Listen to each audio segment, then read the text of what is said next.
everyone, and welcome back to my channel. So today's video is actually a collab that I'm participating in called the Frugal Family Food Collab that was created by Amanda over at the Fundamental Home and Tangi, the caver's wife. I'm gonna leave both of their channels listed down below as well as their Facebook group. It has over 8,000 members and it's just a really good community of people that are sharing tips and tricks on how to have healthy, good tasting meals on a budget. The theme of this video is frugal back to school lunches. Now, when I was first contacted by Amanda, I was really excited about this because I have a son that's going into the first grade. So last year when he was in kindergarten, I really had to do a lot of research on what type of lunches that I should send with him. And I got a lot of really great tips last year from just doing some research online. So I want to share some of those with you guys today. So when Connor first started school, I would wake up every morning and I would make his lunch, you know, like make his sandwich and try to put everything together the morning of. And I realized quickly that that took a lot of time and that it would probably be better if I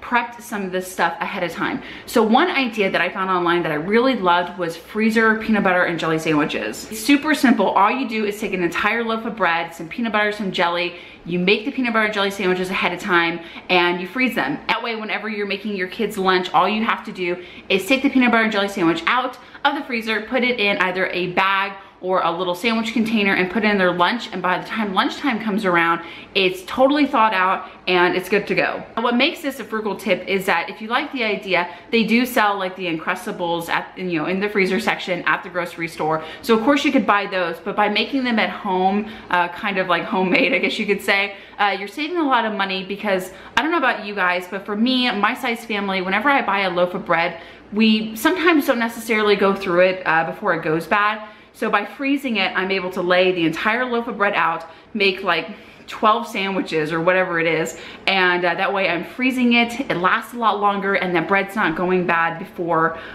you know, we use it up. So my second frugal tip is to send leftovers for lunches.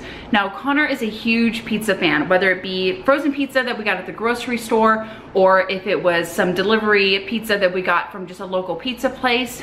Typically we have pizza at any given time in our fridge that needs to be used up. So what I would do is I would take a slice of pizza, I would cut it up into 2 or 3 pieces and just put it in a sandwich container box and send it with him to school.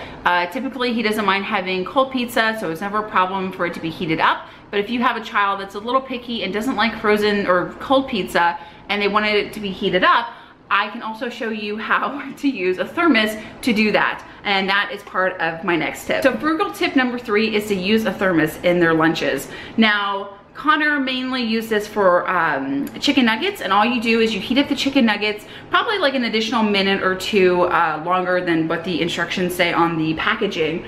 But you put a paper towel at the bottom of this, and then you put the chicken nuggets, the very hot chicken nuggets inside, and the paper towel kind of collects the extra moisture from the chicken nuggets so they're not so like soggy whenever it's time for lunch, and they're still warm. And so I would send chicken nuggets with him to school. Again, if your kid doesn't like cold pizza and they want some warm pizza, you can do the same thing with that. Or any kind of leftovers like spaghetti, or you know, like some, you know, taco meat, and you can send them with some tortilla chips or things like that. It's just a really great tool to have on hand. That way you can use up some of your leftovers, and it's not very expensive. You can get these for like $12 to $18 just depending on where you find them. Now, my 4th frugal tip is to invest in some reusable lunch containers. Now, this is from Rubbermaid. It comes in like a sandwich kit that has the sandwich box, and it has some smaller ones like this, and then a larger one, just all sorts of different sizes.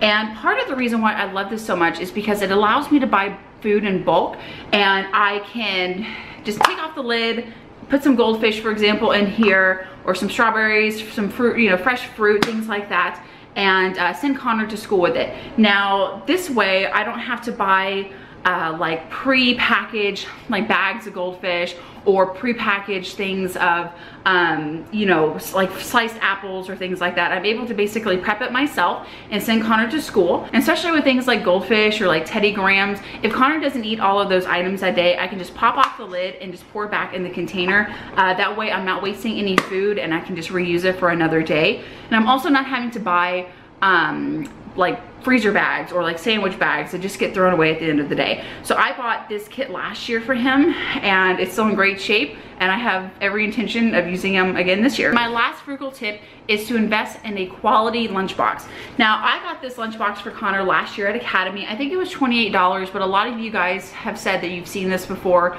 at different stores for as cheap as $12. For some reason, for us and our family, Under Armour is just a really good brand. It seems to last the longest without getting just totally destroyed as far as clothing, shoes, lunch boxes, things like that. And I intentionally bought this brand last year because I knew that I wanted to reuse it for this year, for the upcoming school year. And Connor used this quite a bit last year, and he's used it over the summer. And whenever Matt and Connor go fishing, he takes his lunchbox, and it's still in really great shape. There was even a moment, I think it's right there, where Connor got his fishing hook stuck in the lunchbox, and Matt had to cut the hook off. But the fabric is fine, so it's not a problem. But it's definitely been used, and as you can see, it's still in pretty decent shape. The inside of it looks great, and I don't have to buy another lunchbox this year, so I really love that. As you can see, it's just a good lunchbox for kids. What makes this a frugal tip is I feel like sometimes you can be attracted to maybe the cheaper quality as far as a lunchbox just because it's cheaper today and you don't have to pay as much money, but then you have to replace it the next year, or you have to replace it in the middle of the school year. So for me, I would much rather spend just a little bit more money up front and have something that hopefully Connor can use this year, maybe next year, just depending on how long this lunchbox lasts. But honestly, it's still in great shape, and so we're really happy with it. I hope you guys enjoyed my frugal back to school lunch ideas. Again, Connor has only been in school for 1 school year, so these are just kind of the tips and tricks that I picked up from last year. Hopefully I can continue to pick up some more. And make sure you check out the participant that's doing this video collab next week. I will leave their channel down below. So thanks so much for watching, guys, and I'll see you in the next video.